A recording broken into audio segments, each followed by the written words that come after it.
बऱ्याचदा काही आजारांचं मूळ हे वाढलेलं पोट आणि त्या पोटावर वाढलेली अतिरिक्त चरबी ही असू शकते. वाढलेल्या पोटामुळं आपलं वजन वाढतं, आपली पचनक्षमता त्या ठिकाणी व्यवस्थित नसल्यामुळं आपण सुस्त होतो, आपल्याला कुठल्याही कामामध्ये रस राहत नाही, झोप जास्त येते किंवा भूक कमी लागते किंवा भूक अधिक लागते, चिडचिड होते, तणाव वाढतो.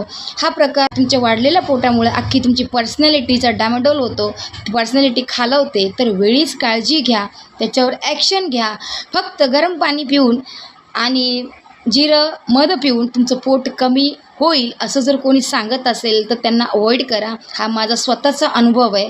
तर लागेल तुम्हाला त्या ठिकाणी प्रॉपर एक्सरसाइज, स्ट्रेचिंगच त्या ठिकाणी तुमचं पोटाची चरबी कमी करू शकते आणि बाहेरचं फास्ट फूड जे तुम्ही खातायत त्याला अवॉइड तुम्हाला करायला लागेल.